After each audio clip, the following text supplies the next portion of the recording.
네, 시청자 여러분 안녕하십니까. 아침 경제 골든타임 박현진입니다. 안녕하십니까. 강수진입니다. 오늘의 골든타임, 박상헌 공간과 미디어 연구소 소장, 곽수종 경제학 박사, 정철진 경제 칼럼니스트로 김태현 변호사 네 분과 함께합니다. 어서 오세요. 어서 오십시오. 안녕하세요.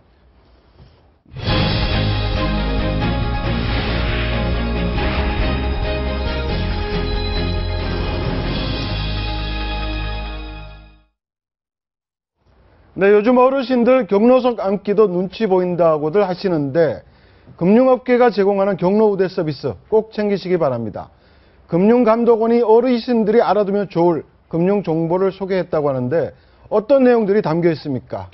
네, 그렇습니다. 금융감독원이 오늘 이 노인의 날을 맞이해서요, 이 시중 은행 상품들, 금융권에 있어서 우리 어르신들이 잘 모르는 몇 가지들의 서비스들을 하나씩 밝혔습니다. 표로서 하나씩 살펴보면은요, 일단은 우대금리 서비스도 있고요, 보험 관련한 서비스도 있었고, 이런저런 다양한 것들이 있었는데요. 가장 컸던 게 최대 2.5%포인트의 우대금리 제공입니다. 저것은 이제 65세 이상 독거노인의 경우에 3년 정도의 이 정기적금을 들 경우에 무려 2.5%의 포인트를 추가로 더 준다는 상품이 있었고요.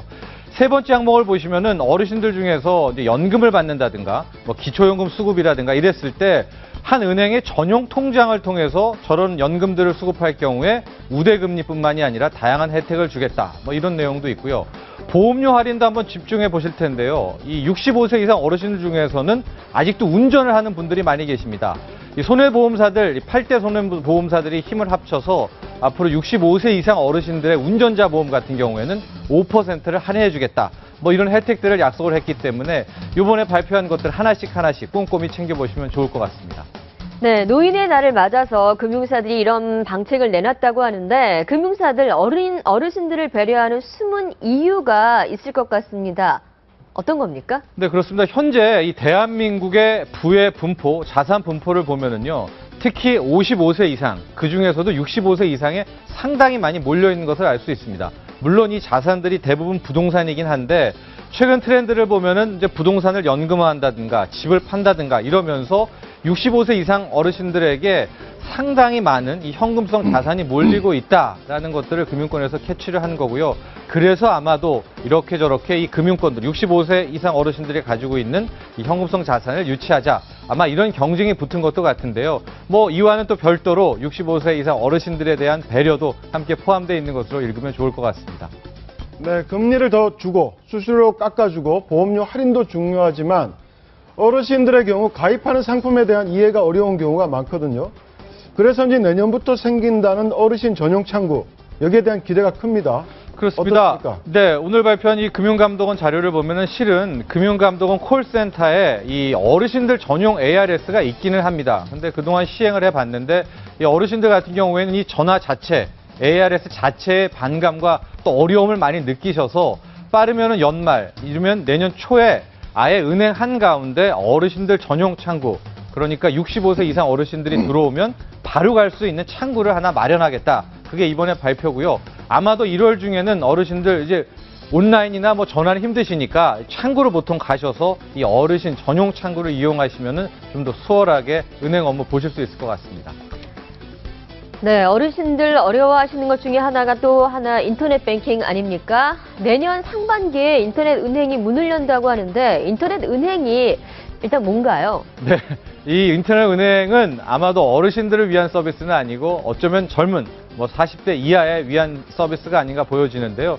쉽게 말해서 인터넷 은행이라는 것은 오프라인 지점이 없이 온라인 상에서만 현재 은행 업무를 볼 수 있는 그런 인터넷 전문 은행이라고 보시면 될 것 같습니다. 최근에는 본인 인증 서비스가 되게 다양해지지 않았습니까? 화상 채팅도 가능하고 인증번호도 가능해서 아마도 이 인터넷 전문 은행에 기반이 마련된 것 같은데요. 지금 금융당국 입장에서는 이 여신, 수신, 그러니까 일정 부분 하에서 예금을 받고 또 소액이긴 하지만 대출까지 해주는 서비스도 줄 예정이고요.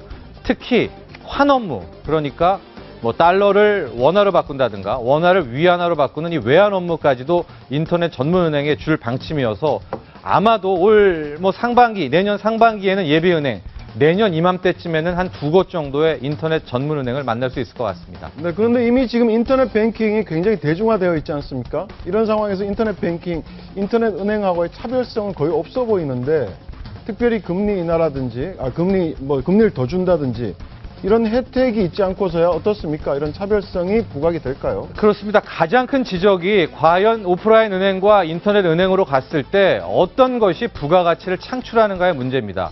많은 사람들이 편의성 외에는 굳이 이 인터넷 전문 은행을 이용할 어떤 요인이 없거든요. 여기에 대해서 이제 금융당국은 앞으로 이제부터 시작이다. 가령 모바일 결제 같은 경우에도 편리성을 통했지만은 이와 관련된 수많은 사업들이 유치됐다. 이런 대한민국 큰 틀에서의 창조 경제적인 성격을 얘기하고 있는데 앞으로 인터넷 전문 은행들이 풀어가야 할 숙제인 것 같고요. 또 하나 위험성도 큽니다. 이 해킹의 문제가 아직도 도사리고 있어서 내년에 빠르게 정부는 추진하고 있지만 인터넷 전문 은행 앞으로 넘어야 될 산도 많고 이 왜 가야 되나 하는 근본적인 물음도 풀어야 될 숙제가 있습니다. 이 인터넷 전문 은행 올 12월에 금융위가 예비 인가를 낸다고 하는데 카카오, 인터파크, KT를 각각 선장으로 하는 세계 컨소시엄이 신청서를 냈습니다. 보시기에 어떤 곳이 가장 유력합니까? 네, 세 곳 다 경쟁사여서 어느 곳이 유력하다 말씀드리기는 그렇지만 정부 입장은 당초 한 곳에서 이번에는 아예 두 곳까지도 인증하겠다. 그래서 아마도 더 많은 오픈 문이 열릴 것 같은데요. 그 참여 기업을 잘 보시면 알겠지만은 이 오프라인의 은행들도 실은 인터넷 은행의 주주로 많이 참가하고 있습니다. 그러니까 카카오뱅크라고 해서 오프라인 은행이 없는 게 아니라 보시면 알겠지만 KB국민은행이 참여를 하고 있고요. KT가 주정하는 KT뱅크라고 해서 아예 온라인 은행으로만 가는 게 아니라 기존의 우리은행이라든가 또 현대증권, 오프라인의 이 증권사들도 같이 가서 아마도 이 인터넷 전문 은행이 이제 새로운 트렌드를 마련하게 될 것 같은데 여기서 또 한 가지 걱정이 있습니다. 왜냐하면 인터넷 전문 은행으로 가게 된다면 앞으로 3년 내 또 5년 내에는 기존 오프라인 금융권의 대규모 인적 구조 조정이 또 잇따를 수밖에 없거든요. 아마도 이 문제를 갖고 또 하나의 또 파열음도 내지 않을까 이런 우려도 해봅니다. 네, 다음 주제 이어가겠습니다. 당장 내일부터 주말에 병원이나 약국 가시면 추가로 돈을 더 내셔야 할 것 같습니다. 토요 전일 가산제 때문이라고 하는데요. 숨어있는 경제 이것만 해서 어떤 제도인지 짚어드립니다.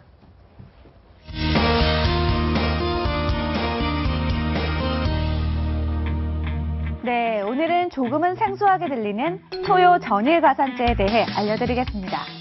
10월 3일부터 확대 시행되는 토요 전일 가산제는 한마디로 토요일에 의료기관을 이용하는 환자들에게 진료비를 더 많이 내도록 하는 제도인데요.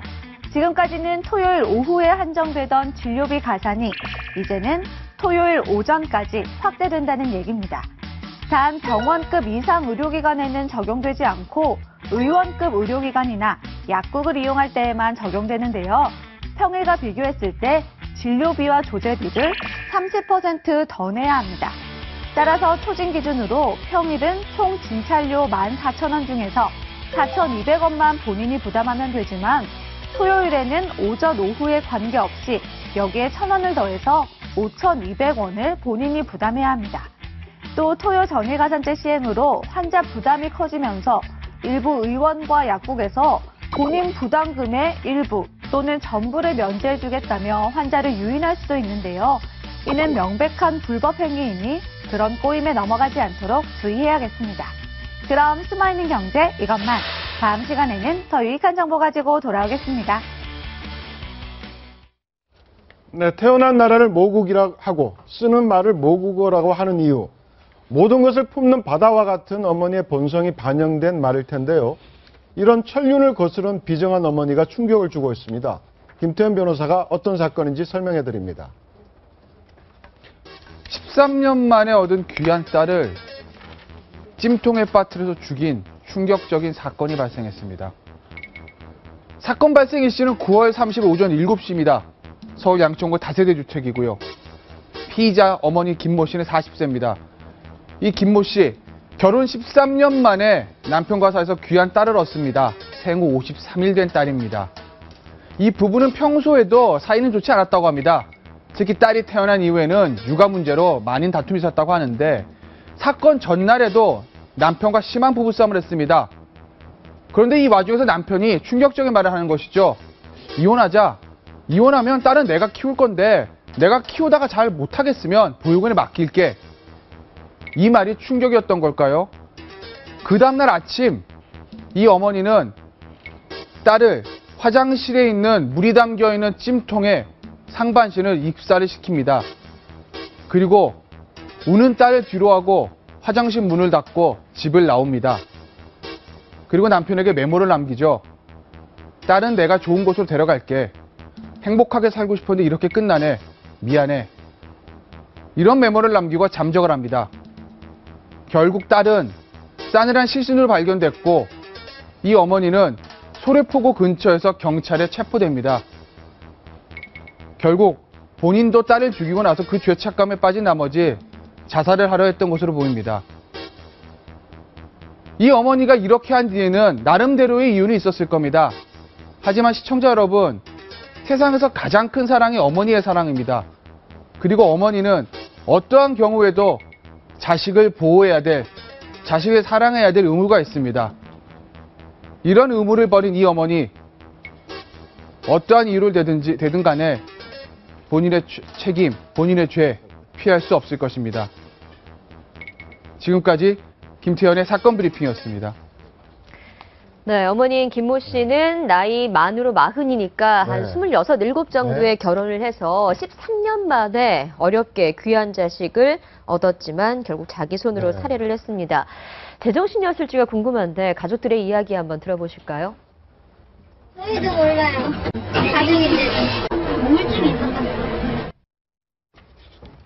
네, 출산 초기라 산후 우울증 증세를 보였을 수도 있지만 그렇다고 한다면 어떻습니까? 산후 우울증이 이런 사건을 불러왔다. 이럴 네. 경우 처벌 수위에 영향을 미칠 수 있나요? 뭐 산후우울증 얘기도 나오는 것 네. 같고 변호인도 그걸 주장할 건데 제가 봤을 때는 산후우울증을 주장한다 하더라도 이런 사건 같은 것에서 양형에 무슨 감형을 해준다든지 좀 유리하게 해준다든지 하는 사유는 전혀 되지는 않는다는 것이죠. 왜냐하면 네. 산후우울증이라는 것이 뭐 이 살인을 정당화시킬 만큼 조금 우리가 그래 뭐 그럴 수도 있겠다 해줄 수 있을 만큼의 큰 어떤 정신적인 문제라든지 심신미약을 가져오는 사안은 아니라고 보이거든요. 네, 생후 53일 된 영아를 살해한 엄마. 하지만 자녀를 살해한 살해. 사실 이뿐이 아니죠. 네. 저희도 최근에 많이 보도를 해드렸던 것 같은데 불과 얼마 전에도 6살 아들을 살해한 비정한 어머니가 아들의 장례식을 몰래 치르려다가 구속된 사건도 있었습니다. 이유가 남편이 미워서였습니다. 결국에는. 이런 경우가 굉장히 많은 것 남편만 같아요. 따르는 게 미워서. 예. 그러니까 결국에는요, 이런 참. 가정에서 있는 어머니가 아이를 살해하는 이런 참 말도 안 되는 이런 일들의 이유들을 보면 대부분 남편과의 가정 불화들이 있어요. 그러니까 뭐 그 이후에는 뭐 남편의 외도도 있을 거고 뭐 경제적인 문제도 있을 거고 여러 문제가 있는데 남편과 사이가 안 좋다 보니까 그 어떤 것들이 전부 다 아이한테 가는 것이거든요. 그러니까 내가 이혼을 하고 싶은데 너만 아니었으면 내가 저 남자랑 이혼을 하고 있을 텐데 너 때문에 내가 이렇게 옥죄어 있다 그런 생각들을 하는 것이거든요. 네. 그러니까 그렇게 해서 뭐 거기다가 약간 순간적인 그런 충동으로 아이한테 대해서 그런 남편에 대한 불만들이 넘어가는 경우들이 많은 것이고 지금 제가 소개해드린 이 사건도 결국은 평소에 남편과 어떤 그 불화들도 있었고 거기다 육아 문제로 다툼이 많았다는 거 아니겠어요? 그러니까 그런 문제들이 아이한테 가는 이런 현실들이 참 안타깝습니다. 근데 이제 정신과를 가게 되면 이런 사례 같은 경우에 네. 네. 되게 그 오래된 역사를 추적을 합니다. 의사분들이. 그러니까는 아기가 태어났을 때부터 13년 동안 아기가 없다가 제일 처음에 나온 사례는 아기를 가졌는데 13년 동안에 아마 저 엄마가 가졌어야 될 정신적인 스트레스는 아마 상당했겠죠. 네. 겉으로 그렇죠. 표현은 안 했겠지만 이제 그런 것들이 쌓여 있다가 아버지가 던진 한마디 그러니까 이혼을 하되 아기는 내가 키우고 키울 능력이 없으면 보육원에 맡기겠다고 하는 그 말을 듣는 순간에 자기는 13년 동안에 생각해왔던 아이 갖는 그 모습에 배신감이라 그럴까요? 철저한 어떤 네. 정신적인 어떤 네. 충격을 받았을 것 같습니다. 그래서 저런 부부간의 갈등, 뭐 이게 하나의 사건으로 나오지만 사실은 그 배경은 상당히 오래 전부터 싹을 틔우고 있었다. 그래서 저런 부분은 사회 전체가 우리가 이 자본주의 사회로 가는 과정 속에서 한 번은 깊이 생각해 봐야 될 그런 부분들인 것 같습니다. 육아에 대한 부담이 지나치게 여성에 몰리는 부분도 어떻습니까? 이런 사건들이 자꾸 일어나는 배경이 되지 않을까 싶기도 그러니까 한데. 그런데요. 그러니까 예를 들어서 좀 나눠서 봐야 될 것 같은 게 10대 미혼모들이 이제 출산하고 나서 아이를 그렇게 하는 경우도 있거든요. 그건 아마 아이고 내가 얘를 어떻게 키우지? 라는 이런 약간의 이유들이 있을 거예요. 그렇죠. 그러니까 그거는 우리 사회가 이제는 미혼모에 대한 어떤 그 대책이나 그런 것들에 대해서 사회 안전망이 되어 있지 않기 때문에 조금 그런 사건이 일어났다고 생각할 수 있겠지만 이 부부 같은 경우에 40입니다. 나이가 40이라고 하고 결혼 기간 13년 정도라고 했으면 물론 육아가 쉬운 건 아니겠지만 그런 육아 문제 때문에 아이들한테 내가 해를 끼친다는 게 정당화될 수 있다. 저는 그렇게 보진 않아요. 그러니까 미혼모의 네. 경우와 이 경우는 좀 우리가 다르게 봐야 되지 않나. 저는 그렇게 보고 있습니다. 네, 알겠습니다. 다음 소식 이어가겠습니다. 지난 2007년 2차 남북 정상회담이 열리기 일주일 전 북한 노동당 김양건 통일전선 부장이 비밀리에 청와대를 방문하고 노무현 전 대통령을 만난 사실 처음으로 공개됐습니다. 이러한 사실을 밝힌 김만복 전 국정원장의 얘기 먼저 들어보시겠습니다.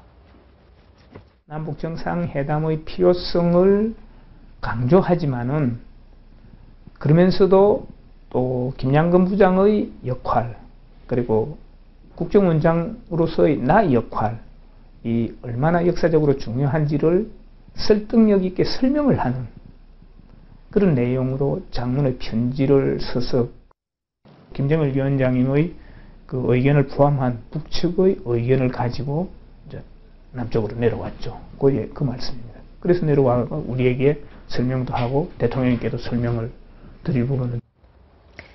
네, 회고록이 지금 발간이 되면서 해당 인터뷰가 이루어졌던 건데요. 남북 정상회담의 비화가 공개됐습니다. 남북 정상회담 하기 일주일 전에 김양건이 비밀리에 우리나라에 왔었다. 네. 어떤 의미가 있는 걸까요? 당시 좀 기억을 더듬어 보면요. 2007년 이제 네. 말에 남북 정상회담이 있지 않았습니까? 근데 그때 당시에도 많은 소문이 이제 일주일 전쯤 뭐 그때쯤에 북한에서 누군가 내려왔다라는 뭐 일종의 썰이라고 해야 되나요? 네. 뭐 그런 것들 정보들이 많이 돌았었는데 당시 정부에는 확인해주진 않았었거든요. 네. 근데 이번에 김범복 전 위원장의 이 회고록을 보니까 그때 분명히 내려왔었고 일주일 전에 그 내려온 인물이 김양건 부장이었다는 점도 확인이 됐고 아마도 김양건 부장이 와서 이 소위 말하는 노무현 대통령과 김정일 간의 정상회담을 추진하는 뭐 큰 역할을 했다까지가 그러니까 2007년 말에 있었던 이 상황들을 어쨌든 공식적으로 확인된 거 아닙니까? 이 전 국정원장이니까 아마 그런 정확하게 확인했다는 그런 의미를 한번 부여해 볼 수 있겠습니다. 또 근데 많은 사람들이 궁금해하는 건 왜 이 시점에 지금 회고록을 써서 저 사실을 공개했느냐 이런 부분에 대해서 좀 의아해하는 부분이 있는데요. 역대 국정원장 중에 가장 독특하게 유명한 분이 김만복 원장이시죠. 네. 선글라스맨부터 시작해서 그러니까 사실은 이게 이제 뭐 회고록 출간의 시점 문제가 뭐 지금 현재 뭐 물으셨는데 저 개인적으로 너무 뭐 이렇게 폄하하는 건 아니지만 총선이 다가와서 그렇나라는 생각까지 듭니다. 네. 왜냐하면 김만복 전 원장이 부산 기장에 계속 현직 있을 때부터 네. 국회의원 하겠다라는 아주 특이한 멘탈을 갖고 있다고 생각하는 게 통상 현직 국정원장이 그 재임 중에 옷 벗고 총선 나가겠다라는 착상을 갖기가 대단히 힘들거든요. 사실은 국정원장이라는 네. 특수지가 있기 때문에 어쨌든 총선이 다가왔나라는 생각이 들고 두 번째는 그 당시에 2007년도의 그 남북 정상회담이 그 자체가 왜 문제가 됐냐면 노무현 대통령 임기 거의 끝이었습니다. 임기 말이었죠. 네, 거의 끝이었는데 그때 만약에 김정일과의 합의라는 것은 다음 정권이 곧 다가오는데 그게 과연 옳은 것인가에 대한 논란도 있었던 것이고 그다음에 이 책에서 좀 문제가 되는 것은 노무현 전 대통령은 이게 대해서 좀 그 의구심을 갖고 있었지만 본인이 그러니까 국정원장이 이걸 주도적으로 해서 정상회담을 성사시켰다는 얘기인데 그게 과연 옳으냐의 문제도 있는 것이고 그다음에 이제 한라인 뭐 최근 뭐 MB 정부 박근혜 정부에서 남북 관계가 경색이 돼 있는데 DJ 노무현 정부는 좋았다. 그러면 왜 좋았냐? 그때는 한라인도 있었고 그다음에 그 김양건이가 오기도 하고 심지어는 24시간 그 양쪽 그 영수가 통화할 수 있는 전화기도 있었다. 뭐 이런 얘기 아닙니까? 그러니까 남북 간의 어떤 공식적인 직통 전화는 있었는데 네. 정상들이 24시간 네. 동안 지금도 전화를 있죠. 할 수 지금도 있는 있는데. 한라인이 따로 있었다는 그러니까 거죠. 청와대와 김정일 집무실에 항상 하면 그 전화가 따르는 걸 올리면 김정일이 전화했다는 이 얘기 아닙니까? 네. 근데 지금 이제 이런 뭐 우파 정부는 그게 없지 않느냐 뭐 이런 비교의 의미도 있는 것 같은데 뭐 어찌됐든 간에 저는 이후락 전 중정 부장이 생각나는 게 이분이 박정희 전 대통령 이후에 거의 도자기 굽는 데서 들어 예. 집거를 했지 않습니까? 그러니까 저는 한 나라의 정보의 수장으로 있었을 때 이런 형태의 미디어 노출, 그다음에 그 비화들을 얘기하는 것이 과연 바람직한 것인가? 지난번에 왜 이명박 전 대통령 회고록 문제에서도 비슷한 논란이 있었는데 더더군다나 이 문제는 그러니까 좀 김만복 원장스럽게 좀 이렇게 마케팅을 했다 이래 봐지는데 걱정스러운 부분이 여러 가지 있다 이제 이렇게 저는 보고 있습니다. 근데 실제 이 회고록을 보면 2차 남북 정상회담의 발단 시초는 국정원장이었다. 본인이 했던 자신이 한 거다. 자신이 장문의 편지를 보냈다. 보냈기 때문에 그 화답으로서 이루어진 거다. 그러니까 이건 좀 어떻게 보면 그러니까 이게 너무 자화자찬식 네. 회고록이 아니냐 이게 이런 생각도 들고요. 어떻게 보면 정말 노무현 대통령을 사랑하는 친노 직계 입장에서 보면 이건 정말 뭐라 그럴까요? 이거는 뭐 굉장히 안 좋게 보일 수밖에 없는 것이군요. 왜냐하면 지금 내용은 그렇습니다. 본인이 취임하고 나서 그 전날 그 다음날 바로 가서 노무현 대통령한테 얘기했다는 거 아니에요. 제가 어떻게 해서 이제 남북 정상회담을 추진해 보겠습니다. 그리고 나서 편지를 썼는데 노무현 대통령 야 이거 좀 북핵 문제도 있고 내 임기 말인데 하는 게 맞냐? 라고 했는데 아닙니다. 김정은 위원장은요. 반드시 선물을 줄 사람이기 때문에 합시다라고 해서 했다는 거 아니겠어요? 네. 선물 받아온 거 아무것도 없잖아요. 그러니까 노무현 대통령이 어떻게 보면 국가 통치자로서 국책 사업으로서 통치자로서 통치 행위를 한 게 아니라 내가 다 만들어가지고 노무현 대통령 가서 악수하고 사진만 찍은 거야. 이거거든요. 이게 노무현 대통령을 모셨던 국정원장으로서 할 수 있는 말인가? 그러니까 두 가지 점이죠. 하나는 박상원 박사님이 지적하신 것처럼 이게 정직 국정원장이 자기가 알고 있는 모든 거를 시시콜콜하게 책으로 쓰는 게 맞는가라는 거 하나. 그다음에 그 내용에 있어서 노무현 대통령의 업적이 아니라 본인의 업적이라는 건데 글쎄요. 이게 지금 이 시점에서 딱 이런 걸 나오는 거 보니까 정말 역시 다른 뜻이 좀 있는 거 아닌가라는 약간의 어떤 추측을 좀 해봅니다. 네네. 네, 김 전 원장은 또 회고록에서 김정일 전 위원장이 항상 그 한나라를 통해서 불만을 표출했었는데 6.15 정상회담 합의를 김대중 전 대통령과 했는데 이것이 빈 껍데기, 빈 선정값에 불과했다라고 평가를 하면서 이게 논란이 번지고 굉장히 있어요. 심각한 게 국내 예. 정치적으로 보면 6.15 합의는 김대중 대통령 햇볕 정책의 가장 큰 그렇죠. 성과인데 김정일이가 그 합의가 그야말로 공연물이 됐다라고 얘기를 하고 그 얘기는 뭔가 하면 지금 그렇지 않아도 야권이 호남과 친노가 분열이 돼 있는데 친노 시절의 국정원장이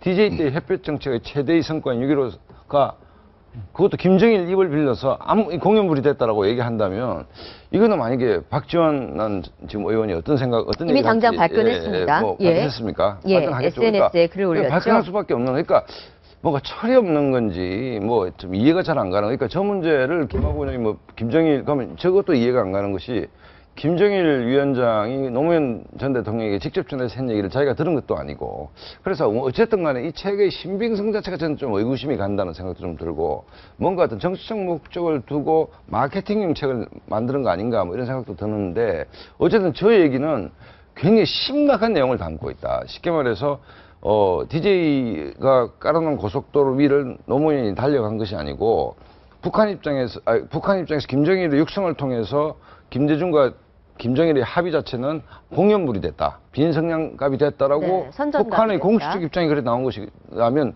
거꾸로 해서 DJ 햇볕 정책은 결국 아무 선거가 없었다는 얘기 아닙니까? 네. 그 얘기를 노무현 대통령 때 국정원장이 그렇게 얘기를 한다 이래 되면 야권 상황이 어려운데 불난집에 부채질하는 것도 아니고 이게 지금. 이게 이제 활자로 나오다 보니까 빈성냥갑이다라고 표현하는 것 자체가 예를 들면 좀 더 내실이 있고 실질적인 결과를 가져왔으면 하는 생각이었는데 결과론적으로 빈성냥갑이었다라고 표현한 것인지 그래서 조금 더 만약에 정상회담을 한다 그러면 구체적인 이번에는 실질적이고 실행 가능한 안이 나와야 된다는 의미로 던진 말이었는데 이게 활자로 나오다 보니까 그렇게 해석될 수 있는지에 대해서는 모르겠습니다만 아까 말씀하신 대로 중요한 거는 혹시 미국이나 또 일본이나 영국 많은 우리나라보다도 앞서서 정보 활동을 하고 있는 국가의 이 정보 수장들이 나와서 자기가 한 일에 대해서 이야기한 걸 들어보신 적이 있습니까? 그렇죠. 전혀 없죠. 없습니다. 예. 네. 그러니까 다시 말씀드리면 티는 국정원장, 선글라스 국정원장이라고 했는데 그래서 사람을 쓰는 데 있어서 정말 중요하다는 생각이 들고요. 국가가 앞으로 해나가야 될 일 중에 여러 가지 남북관계에서는 비밀스럽게 해나갈 일들이 상당히 많이 있다고 보여집니다. 그런 관점에서 지금 김만복 씨가 저런 책에서 밝힌 내용들은 뭐 어떤 개인적인 이해관계를 떠나 상당히 부적절한 것이고 특히 국정원장으로서 일했던 시절에 남북관계에서 구체적인 뭐 남북한 FTA나 이런 것들도 나왔다는 것이 앞으로 우리가 가져가야 될 여러 가지 옵션을 미리 밝혀놓음으로써 좀 제한적인 내용들을 만들어놨지 않나 하는 생각도 듭니다. 한마디만 더 보시면 김정일 뭐 얘기를 하셨는데 저 당시에 북한은 이제 정권 교체했을 때 MB로 간다는 걸 확신하고 있을 겁니다 아마. 네. 왜냐하면 정권 마지막에 그 당시 여론조사를 보면 MB가 압도적 우위였거든요. 그렇게 본다면 노무현 정권 막바지에 정상회담을 수용한다는 것은 북한의 대남 전략에 철저하게 활용될 수 있는 카단을 지어준 것밖에 안 되는 것이기 때문에 김만복 원장이 뭐라고 얘기를 하든 간에 어쨌든 그 만남 자체가 있어서는 안 될 만남이었다는 그 비판은 분명히 유효하다고 저는 생각합니다. 한 가지만 제가 덧붙일게요. 방금 북한이 이명박 대통령으로 넘어갈 수 있다는 시나리오를 가지고 있다 그랬는데 마찬가지입니다. 지금도 아마 북한은 차기 총선이 어떤 결과를 가져올 것이고 차기 대선이 어떤 결과를 가져올 것인가에 대해서 10월 달에 있을 미사일 발사라든지 여러 가지 하나의 선택을 할 거라고 보여지거든요. 모르겠습니다만 개인적으로 북한이 저렇게 나오는 거 봐서는 10월 달 미사일 쏠 가능성이 상당히 높다고 보여지는데 주죠? 그렇죠. 바로. 다음 네, 주죠. 네. 이제 그런 일들이 벌어지게 되면 사실 여기서 말하는 김만복 국정원장이나 많은 사람들이 가지고 있던 이런 한 라인을 통해서 이 이야기가 이루어져야 되는데 네. 그런 옵션을 갖다가 사실상 공개적으로 밝힘으로 해서 상당히 선택의 폭을 정부의 선택의 폭을 좁혀놨다는 것에 대해서는 문제점이 있는 것 같습니다. 네, 알겠습니다. 이번엔 정치권 얘기 나눠보겠습니다. 안심번호 공천제를 놓고 갈등을 빚은 새누리당 김무성 대표와 청와대가 일단 휴전에 들어간 듯한 모습입니다. 김 대표 어제 저녁 청와대 고위 관계자에게 전화를 걸어 휴전을 제의했다고 하는데 결국 이번에도 한 발 물러서는 거로 봐야 될까요? 물러서는 것은 아니죠. 이제 뭐 휴전을 제의했는지 안 했는지 저로서는 알 수는 없으나 어쨌든 그 그저께 의총에서 네. 치열한 공방이 있었고 특별기구를 만들자 했는데 기본적으로 이 문제에 대한 부담은 뭐 김무성 대표도 갖겠지만 청와대도 갖는다는 게 첫 스텝이 안심번호의 5가지 문제점으로 나왔습니다. 그리고 그게 대통령 의중이 실린 것으로 나왔지 않습니까? 근데 그것이 전문가들이나 당으로부터 반박을 당했습니다. 반박을 당했고 심지어 안심번호제는 새누리당이만 지금까지는 시행해 왔고 그것도 2012년 그 서병수 총장 때 처음 했다. 뭐 이렇게 반박을 당했기 때문에 청와대가 일단 첫 스텝을 좀 잘못 밟았다라는 생각이 들고 청와대가 첫 스텝을 잘못 밟았다. 밟았죠. 아주 네. 디테일한 측면에 그것이 마치 청와대가 공천에 지대한 관심을 갖고 있는 것처럼 비춰진 거죠. 네.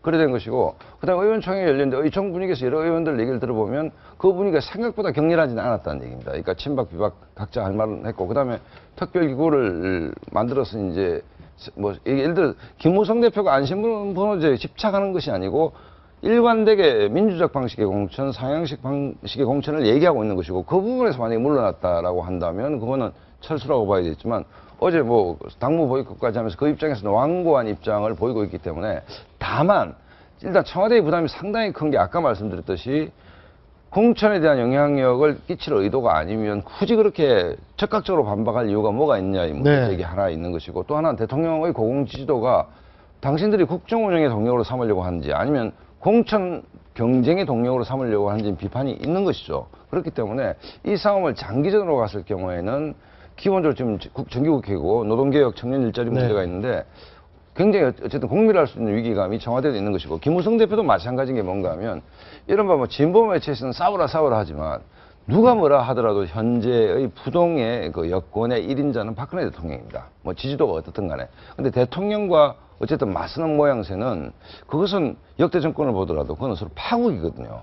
그런 차원에서 김무성 대표도 이 문제를 가지고 더 이상 확전을 했을 경우에는 뭐 범여권 전체에 상처가 남는 것이기 때문에 뭐 이 정도 선에서 다행스럽게 이제 의총에서 특별기구에 합의했기 때문에 그것을 출구로 양쪽 다 좀 출구 전략을 찾은 거 아니냐. 근데 이번에는 어쨌든 김무성 대표도 좀 결기를 보였고 했지만 어쨌든 그 국정을 포괄적으로 책임지는 입장에서 이른바 치킨 게임이 충돌까지 갔을 때 그건 공멸이라는 인식이 양쪽에 다 있었지 않느냐 뭐 이런 생각이 듭니다. 어제 이 시간에 저희가 뉴스를 진행하고 있을 때 김무성 대표가 최고위원 회의에도 불참하고 국군의 날 행사에도 불참하면서 굉장히 확전으로 번지는 거 아니냐라는 전망을 저희가 내놨었는데 오후 들어서 갑자기 이제 태도가 변한 얘기를 좀 해볼게요. 일각에서는 그래도 김무성 대표가 청와대가 이렇게 공천에 개입하고 싶어하는 거를 드러냈고 앞으로의 청와대에 부담을 줬다는 면에서 얻은 게 있다라고 보는 분들. 아니 그 문제는 예를 들어서 김무성 대표 철수했는데 만약에 지금까지 얘기해왔던 전략 공천을 한다든지 아니면 상향식 공천, 국민공천제를 포기한다라고 하면 그것은 국민들이 다 쳐다보고 있는데 김무성 대표의 어떤 그 정치개혁의 알파의 오메가가 공천 문제인데 그 부분에서 만약에 청와대하고 어설픈 타협을 했다라면 김무성 대표가 차기로 갈 수 있겠습니까? 불가능한 얘기죠. 그렇지만 또 하나는 뭔가 집권당의 대표로서 이 문제를 풀 수 있는 해법 또 이제 연구를 해야 되는 것이거든요. 아까 말씀드렸듯이 범여권에서 물론 당 총재는 박근혜 대통령이 아니지만 부동의 최고 어른이자 최고 지도자는 박근혜 대통령입니다. 그렇다고 본다면 집권당 대표가 박근혜 대통령과 이 지점에서 끝까지 끝장을 봅시다 라고 얘기하면 그렇다고 해서 청와대가 전략공천을 달라라고 얘기한 적도 없는 것이거든요. 사실은 정황적으로 그렇다는 거지. 그렇기 때문에 이 문제를 끝까지 드라이브를 걸기에는 김무성 대표로도 상당히 부담스러울 수밖에 없다. 왜냐하면 당문을 책임지고 있기 때문에. 근데 궁금한 게 네. 전략공천이라고 말씀들 하시잖아요. 그 전략공천의 의미가 뭡니까? 그러니까 앞에서 두 가지 사례를 말씀해 주셨거든요. 예를 들면 정권 유지, 그러니까는 11년 한 18개월 정도 남게 되지 않습니까? 총선되고 나면. 그런 의미에서 이제 그 레임덕을 방지하기 위해서 최소한 50에서 60석 정도는 내가 확보를 해야 되니 그런 정권 유지 안정적인 운영을 위한 의미에서의 전략적 공천인지 아니면 민주당과 새정치민주연합과의 싸움에서 새누리당이 이겨야 된다. 그래서 중요한 결전지에서는 우리가 이길 수 있는 승부사를 내보내자라고 하는 의미의 전략적 공천이 어떤 의미의 전략적 오늘 그 동아일보 네. 박성원 논설위원이 정확하게 이게 이름은 전략 공공성할 때 공천이지만 내용은 전략 사천이었다. 뭐 이렇게 규정을 했는데 18대에 MB 이명박 대통령이 집권했을 때 친박 대학살이 있었지 않습니까? 네. 그때 박근혜 대통령께서 유명한 얘기를 했습니다. 국민도 속고 나도 속았다. 나도 속았다. 그러면서 친박연대라는 정말 해괴한 이름의 정당이 만들어졌고 그걸 만든 분이 서청원 최고위원입니다. 19대 공천은 박근혜 비대위원장 주도로 다 이루어졌습니다. 그 당시 수도권 진위가 몰살을 했습니다. 그렇기 때문에 지금까지 역사적으로 본다면 총선을 이기기 위한 측면도 없지는 않았겠지만 당하는 입장에서는 학살인 것이죠. 그러니까 김무성 대표는 거기에 대한 개인적 트라우마도 있는 것이고 네. 그다음에 정치를 평생 해온 사람 이것만은 절대 안 된다는 문제. 뭐 이런 그 강한 또 어떻게 보면 철학들이 레임덕을 방지하기 위한 전략 공천이 전략 공천을 청와대에서 노리고 있다. 그러니까 이렇게 봐야 청와대 된다는 입장에서는 정무적으로 대통령을 보좌하는 입장에서 당연히 그 생각을 할 수가 있습니다. 예를 들어서 임기 후반기에 네. 레임덕 방지라든지 퇴임 이후의 문제라든지 그것은 어느 정권이나 그 생각을 하는 것이죠. 하는 것이지만 예를 들어 정무수석실에서는 오만 기획을 다 합니다. 사실은. 이런 경우 저런 경우. 근데 그런 기획을 할 수는 있겠지만 제가 국민들의 입장을 그러니까 뭐 유추짐작해 본다면 정말 그 레임덕이랑 국정 잘하면 레임덕이 어디 있냐 이 문제. 그다음에 국민들이 박수치는 대통령을 반대할 집권당이 어디 있겠습니까? 그다음에 청와대에서도 잘 생각을 해야 되는 게 19대 공천 누구 손으로 이루어졌느냐. 박근혜 비대위원장 중심으로 다 이루어졌습니다. 그런데 그게 배신이 나왔다는 것은 최소한 지인지감이 없었다. 사람 본능이 없었다는 비판은 피할 수 없는 거 아닙니까? 그렇기 때문에 지금 50%의 국정 운영에 대한 대통령 지지도를 어떤 동력으로 쓸 것인지 노동개혁과 청년 일자리를 위한 국정 운영의 동력으로 쓸 것인지 아니면 당과 갈등하는 동력으로 쓸 것인지는 청와대가 지혜롭게 판단할 필요가 있다. 네, 알겠습니다. 김 대표의 화해 제스처. 아무래도 당내 분위기와 압박도 영향을 미쳤을 것 같은데 친박계 좌장 서청원 최고위원 발언 한번 들어보시겠습니다. 당에서 의논하고 협의하고 그런 게 정치생명을 보고 그 양반이 그거는 자기 의지인데 뭐 자기가 얘기했죠. 그 뭐 가용했다고 그럴까. 그래서 제가 자기가 자기 제발에 자기가 발등을 찍었지 왜 그런 얘기를 해. 제가 반문해 보겠습니다. 당대표가 노력하는 그런 차원에서 정치 생명을 걸겠다고 한 것이 잘못됐습니다. 서청원 최고는 그게 여론조사의 한 방법은 될 수 있지만 서청원 최고 한 말 나한테 질문하지 마. 대답하지 않겠습니다. 대답하지 않겠습니다. 네, 상당히 감정이 상한 듯한 아니, 표정인데. 그분 말씀 네. 다 일리가 있는 게 이제 왜 그 오픈 프라이머리 부분에서 청와대는 정치 생명을 걸 것까지 있겠느냐. 그걸 본인이 정치 생명을 건다 했다가 자기 발등 찍은 게 아니냐 이 얘기고 김무성 대표 얘기는 내 개인적인 소신이 아니고 오픈 프라이머리가 의원총회를 통과한 새누리당의 공식 당론이었습니다. 당론이었기 때문에 당대표로서 의총을 통과한 공식 당론에 대해서 당대표가 정치 생명을 건다는 것이 뭐가 잘못됐냐 문제냐. 그러니까 네. 뭐 서로 이제 그 얘기가 서청원 최고 얘기 들으면 그 말대로 누가 정치 생명을 걸으라 했냐 이 얘기고 그 다음에 김무성 대표 입장은 당론이다. 이건 개인적 소신을 떠나서 의총을 당 최고 의결 기구인 의총에서 추인된 공식적인 당론인데 당대표가 이거를 정생명을 걸고 최선을 다해 추진하겠다는 것을 가지고 이렇게 시비 걸 수가 있냐 이 문제인데 뭐 두 분 얘기 다 뭐 맞는 얘기인데 더 본질적인 것은 두 분이 정치를 한 집에서 시작했고 개인적으로 보면 충분히 정치 구단들입니다. 그렇기 때문에 저렇게 공방을 하더라도 또 충분히 커뮤니케이션이 유일하게 제가 봤을 때 박근혜 집권당에서 소통이 되고 고도의 의견 교환이 가능한 분은 이 두 분 사이이기 때문에 우리가 아침 제작진들이 뭔가 좀 그림을 만들기 위해서 한 것 같지만 그렇게 큰 파열음은 없을 것 같다는 생각이 듭니다. 서청원 최고위원은 저 얘기는 저는 김무성 대표에 대한 압박보다 오히려 좀 출구를 열어주려는 게 아닌가라는 거죠. 전 본 것이요. 서청원 대표 뭐라고 그러냐면 야 이거 대표가 이렇게 했는데 대표 보좌한 사람도 책임져라고 해서 두 사람 찍었습니다. 김학용 비서실장이요. 왜냐하면 그 부산 회동을 조율했다는 거죠. 의제 같은 거. 그다음에 권은희 의원. 권은희 의원 참 유탄 맞았어요. 네. 야, 네가 KT 출신이니까 안심번호 네가 한 거지. 이렇게 해서 두 사람 찍었거든요. 근데 솔직히 얘기를 해보자고요. 이게 만약 정말 문제가 돼서 여권에 공무원하면 책임질 사람 누굽니까? 김무성 대표 책임져야 되는 거거든요. 근데 김무성 대표가 책임지는 게 아니라 그 옆에서 어떻게 보면 죄 없는 그 두 보좌진한테 책임의 화살을 돌렸다는 거, 그쯤에서 정리를 하자. 약간의 출구를 열어준 어떤 그런 포석이 아닌가. 저는 뭐 그렇게 보고 싶어요. 제가 보는 관점에서 정치 생명을 걸었다고 하는 저 의미가 저는 그렇게, 그러니까 한 시민의 입장에서 저는 뭐 네. 정치를 잘 모르는 전문가가 아니니까 그런 생각이 언뜻 들었습니다. 우리나라에서 민주공화국이라고 하는 말은 입법, 사법, 행정이 분리되어 있는 거지 않습니까? 그런데 왜 청와대, 즉 정부 행정을 담당해야 될 부서가 왜 의회에서 입법 활동을 해야 될 국회의원들을 뽑는데 공천을 하는 데 있어서 저렇게 개입을 하려 드는 모습을 보일까? 다시 네. 말하면 김무성 대표가 하는 이야기의 정치 생명이라고 하는 것은 김정은 3 대통령 때부터 거기서 정치를 배우셨다면 아마 의회 민주정치를 계속 가져가서 의회가 입법부의 역할을 가져가야 된다는 이 의미로서야 아마 의회 민주정치적 생명을 걸겠다는 의미가 아니었던가. 네. 저는 그렇게 생각이 되고요. 여야 대표가 뭐 그게 좋든 나쁘든 우리 뭐 정치사에서 합의를 이렇게 내서 공동적으로 성명 발표한 게 그렇게 드문 경우지 않습니까? 그런 경우에서 김무성 대표는 청와대와 계속 협의를 했다는 내용이 있었지만 그러한 뭐 좋은 모습이라면 좋은 모습이라 할까요? 그 여야 대표가 하나의 합의를 이끌어내는 모습, 그리고 또 의회의 민주주의가 하나의 삼권 분립의 입장에서 가져가야 될 정치적 입장, 이런 모든 것들이 좀 본질적으로 해석돼야 될 부분이 있는데 너무나 이 정치적인 공학적으로 해석되는 부분이 많아서 저 개인적으로는 조금 의아한 점이 많이 있습니다.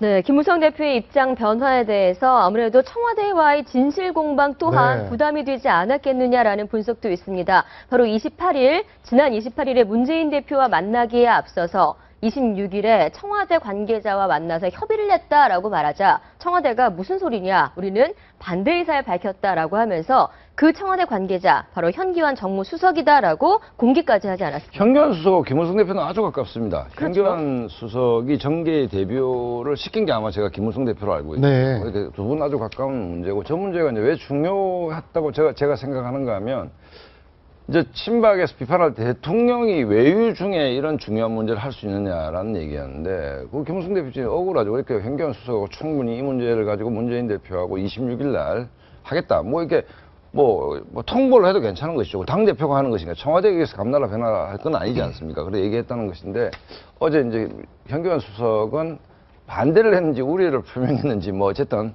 좀 문제가 있는 거 아닙니까? 라고 얘기한 것 같고, 그 다음에 김무성 대표 얘기는 이거는 뭔가 합의가 아니고 협의했고 의총의 추인을 받아야 되는 것이기 때문에 이런 네. 정도를 가지고 문재인 대표하고 한번 협상을 해보겠다는 얘기였기 때문에 어제 저 공방이 좀 의미가 있었던 것은 네. 김무성 대표 입장에서는 청와대가 충분히, 청와대의 공식적인 통로는 정무수석 아니겠습니까? 이제 합의를 커뮤니케이션을 했다는 것이고, 현기환 수석도 부담스러울 수 있는 게 이리 중요한 문제를 대통령한테 보고했냐? 30일 날 보고했었는데 28일 뭐 이렇게 있는데 그 문제는 대통령이 좀 이렇게 순방 중에 바쁘기 때문에 저희가 28일 날 보고를 안 하고 30일 날 했다는 얘기이기 때문에 어제 아마 두 사람이 커뮤니케이션이 있었다면 뭐 저걸 계기로 좀 봉합 수준에 들어간 게 아닌가 이런 생각이 듭니다. 네, 근데 많은 시청자들이 궁금해하는 건 도대체 왜 네. 이렇게까지 공천권을 둘러싸고 당청 간에 갈등이 빚어지고 있느냐, 뭐 여러 얘기들이 있지만 결국은 박근혜 대통령과 네. 김무성 대표의 과거의 트라우마,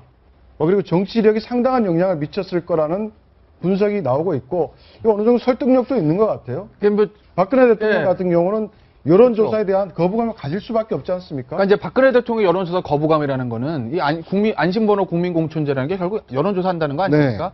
근데 예전에 저기 화면에 나오지만 2007년도에 이명박 그 대통령과 경선에서 당심에서는 이겼지만 민심에서 진 거거든요. 그렇죠. 예. 결국 여론조사 때문에 간발의 차이로 후보를 놓친 거기 때문에 여론조사에 대한 불신감이 있을 수밖에 없는 거고, 김무성 대표의 전략공천에 대한 슬픈 추억, 정말 슬픈 추억이죠. 18대에는 내가 친박이기 때문에 학살당했습니다. 예. 근데 친박 가장이었죠, 19대에는 당시엔. 친박이었는데도 잠깐 이명박 대통령 옆에 가서 원내대표 했다는 거, 그것 때문에 또 학살당한 것이거든요. 네. 그러니까 김무성 대표 입장에서 보면, 야, 이 우리 새누리당에서 전략공천에서 당이 분열되지 않은 적이 있었냐? 이걸 보는 것이거든요. 분열하면 필패다. 아마 김무성 대표 입장에서는 본인이 19대 지난 2010년 대선의 최고 공신이라고 생각할 거예요. 왜? 내가 공천 학살돼서 그 당시에 내가 쪼개고 나갈 수 있음에도 불구하고 나는 안 나갔다. 그렇죠. 내가 나가지 백의종군 했기 않았죠. 때문에 네. 우리가 승리한 거지. 그때 내가 만약에 신방문처럼 나갔어봐. 그럼 우리 졌어. 이게 김호성 대표의 핵심 어떤 생각이거든요. 그렇기 때문에 전략공조 좋고 다 좋은데 어쨌든 분열을 막아야 된다. 그러니까 분열을 막기 위해선 전략공조 잘못하면 우리 당 역사를 봐라. 한나라당 간판 다운 이후로 안 분열된 적 있어서 한 번도 없다는 거거든요. 그래서 전략공천하면 안 되고 그렇기 때문에 공천권을 걸고 국민에게 돌려주자는 그런 흐름들이 나오는 거라고 저는 봐요. 네, 알겠습니다. 이런 가운데 친박 중진인 홍문종 의원 갑자기 반기문 사무총장 띄우는 발언을 했습니다. 내용을 한번 들어보시겠습니다. 반기문 총장께서 국민적인 열망이 있는 건 사실이고요. 우리 국민들이 좋아하는 그런 후보가 될 가능성은 충분히 있다 이런 생각. 갑자기 저 발언한 게 뭐 어떤 의도가 있다고 봐야 됩니까? 연- 물어봐서 대답을 한 건지. 뭐 추석 네. 연휴 중에 박근혜 대통령이 이제 유엔총회에 가셨고 그다음에 반기문 총장하고 가기 전부터 주석이 수석이 여러 번 만나거든요. 뭐 이런 얘기했고 두 분 그 뉴욕에서 아주 보기 좋게 뭐 찰떡궁합을 과시를 했는데 그것은 뭐 예를 들어서 김무성 대표 진영에서도 뭐 그렇게 나쁠 이유가 없는 것이 혼자 뛰었을 때 완주가 힘듭니다. 그렇기 때문에 오히려 야권이 좀 위기감을 가질 내용이 만약에 자기 대선에서 반기문과 김무성의 레이스가 시작된다. 경선이 여권 벌어진다고 얘기를 하면, 한다면 네. 관심이 극적으로 집중되지 네, 않겠습니까? 그런데 그러면 그 관심을 받고 두 분 중에 한 분이 후보가 됐다. 라고 했을 때 그 탄력을 야권이 이겨낼 수 있을까요? 그렇기 때문에 저거는 여권의 분열이라기보다 아마 김무성 대표도 불가분청현 고소이라는 생각을 할 겁니다. 왜냐하면 대권이라는 게 쉬운 것도 아니고 굉장히 멀고 험난한 길인데 강력한 흥행 카드가 온다면 김무성 대표 입장에서도 마다할 이유도 없는 것이고 또 새누리당 지지자 입장에서도 저건 좋은 일이죠. 그렇기 때문에 저 문제를 꼭 뭐 이렇게 김무성을 견제하기 위해서 반기문 카드를 띄운다 뭐 이렇게 생각할 필요는 별로 없지 않냐 이런 생각이 듭니다. 네, 알겠습니다. 정치권 소식 여기까지 짚어봤습니다. 세 분 말씀 고맙습니다. 감사합니다.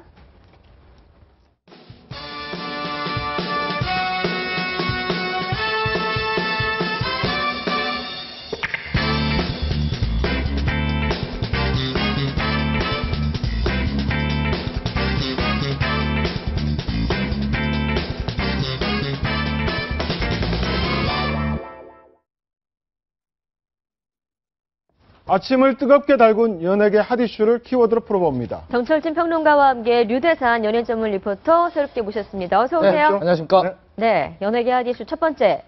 네, 신해철 사진의 얼굴이 있는데 네. 벌써 신해철 씨가 우리 곁을 떠난 지 일주기가 되어가네요. 네, 그렇습니다. 일단 고 신해철 햇빛 아래 잠들다라는 키워드인데 그동안 사실 이 고인의 유해가 실내에 임시로 계속 안치가 돼 있었는데 드디어 비로소 이제 햇빛이 잘 드는 야외로 옮겨질 그런 예정이라는 소식입니다. 저희가 일단은 신해철 씨의 묘비 디자인을 화면으로 일단 좀 준비를 해봤는데 네. 네, 저런 이제 디자인으로 묘비가 이제 세워질 예정인데 저 묘비에는 또 신해철 씨가 그 살아생전에 가장 아꼈던 곡입니다. Here I Stand For You라는 그 노래의 가사가 또 적혀질 예정이라고 하는데 네, 가사를 네, 살짝 이제 얘기를 해드리면 난 나를 지켜가겠어. 언젠간 만날 너를 위해 세상과 싸워 나가며 너의 자리를 마련하겠어. 약속, 헌신, 운명, 영원 그리고 사랑 이 낱말들을 난 아직 믿습니다. 영원히라는 의미심장한 가사입니다. 이 노래 같은 경우에는 이제 1997년 동계 유니버시아드 폐막식 때 넥스트가 싱글 앨범으로 또 발표를 했던 노래라서 신해철 씨가 굉장히 또 아끼고 살아생전에 좋아했었던 그런 노래라고 전해지고 있습니다. 지금 저 볕이 잘 드는 네. 야외는 어딘가요? 저 장소 같은 경우에는 저희도 아직까지 그 조사는 못했는데 아직까지 그건 공개가 안 네, 됐죠? 공개가 안 묘비만 됐습니다. 네네네. 공개가 된 묘비 거죠? 디자인만 네. 지금 공개가 된 예정이고요. 네. 사실 이제 신해철 씨 같은 경우에는 제가 또 어떤 계기를 통해서 또 이렇게 친분을 좀 쌓게 되면서 네. 사실 이제 신해철 씨 마지막 앨범이었습니다. 그 아따라는 신곡을 발표할 때 제가 그 쇼케이스 현장에 또 MC를 보게 됐어요. 네. 그 디프리 현장에서 이제 이런저런 얘기를 했던 기억이 나는데 그날 비가 또 굉장히 많이 내렸어요. 그런데 6년 만에 그 당시 컴백이어서 굉장히 설레하고 행복해했던 신해철 씨 기억나고 많은 분들이 마왕이다, 독설 대마왕이다 이렇게 기억하시는 분들이 계신데 실제로 이렇게 옆에서 보면은 너무나 좀 따뜻하고 인간적이고 진짜 너무 천진난만한 소년 같은 그런 사람이었고 정말 너무나 아직도 좀 기억이 납니다. 많은 분들 진짜 이제 신해철 씨 일주기가 다가오는데 신해철 씨 좀 잊지 말고 좀 계속해서 기억해 주셨으면 좋겠다는 그런 생각을 가져봅니다. 네, 아까 벌써 첨언을 드리면 1년이 됐군요. 방금 보셨던 그 묘비가 세워지는 장소가 네. 예, 공개가 됐는데요. 네네. 경기도 안성의 유토피아 추모관 안에 있는 네. 아. 평화광장 위의 동산에 자리가 마련된다고 합니다. 아. 네, 정철진 평론가도 네. 아마 신해철 씨 세대일 텐데 그렇죠. Here I Stand 예, For You 벌써 1주년이 됐었고요. 예. 네. 젊은 시절을 거의 이제 신해철 씨와 함께 했다. 이렇게도 과언이 아닌데 참 안타깝고 아직도 신해철 네. 씨만 생각하면 저도 뭐 마음이 울컥울컥 하는데 실은 지금 뭐 인터넷 카페 드리겠죠. 여기서 좀 많이 확산되고 있는 게 네. 앞서 공개됐던 그 신해철 씨 그 묘비. 묘비. 디자인 관련한 네. 이제 일종의 음모론 같은 게 좀 나오고 있는데요. 그 사진 한번 잠깐 다시 볼까요? 저게 어떤 의미냐면은 이제 네. 이번에 이제 묘비 그 초안들이 나왔을 때 보면 이제 그게 피라미드의 모양을 갖고 있습니다. 네. 피라미드의 예. 이제 가운데 저건 이제 딸이 그린 그림이라고 딸이 나중에 그린 거죠. 해명시켰고요. 네. 이제 그림을 보면 알겠지만 이제 피라미드에 이렇게 얼굴 사진이 있는데 그 다 저겁니다. 예. 그래서 저기가 이제 전시안이라고 해서 저 그림 잘 보시면 아마 이 시청자 여러분들 $1짜리, $1짜리 뒤에 있는 아. 그 그림이거든요. 네. 저게. 네. 그래서 저게 태양신을 모시는 그러니까 일종의 프리메이슨들의 아. 뭐 하나의 네. 묘비 디자인처럼 상징적으로 돼 있는 겁니다. 그래서 네. 지금 흐름들이 마치 무슨 이제 신해철 씨가 프리메이슨이었다. 왜 굳이 저런 묘비 디자인을 하느냐? 피라미드에 있는 전시안에 저 디자인을 하느냐면서 이게 저도 좀 놀랄 정도로 빠르게 확산이 되고 있습니다. 그러니까 유가족들 너무나 이제 안타까운 마음에 실은 저 왼쪽에 나와 있는 저 이 묘비 따로 만든 게 아니라 딸이 직접 그린 그림이었었고 원래 거기 위에 십자가를 또 세우려고 했었는데 이 십자가는 배제했었던 것이다. 그러니까 뭐 지금 여러분들이 생각하는 것처럼 뭐 프리메이슨이니 뭐니 음모론과는 이제 전혀 상관없다 해명을 이제 했거든요. 근데 네.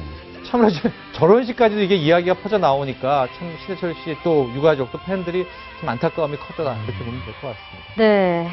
류대사 씨 같은 경우에는 네. 고 신해철 씨와 굉장히 좀 친분이 각별하셨었다고요? 네, 아까도 뭐 말씀드렸지만 그 아까 화면에 지금 잠깐 나왔는데 그 쇼케이스 현장이었거든요. 예. 그 당시에 이제 고 신해철 씨 마지막 앨범 아따라는 신곡이 나왔을 때 제가 이제 쇼케이스 현장에 아까도 말씀드렸지만 MC를 이제 보면서 네.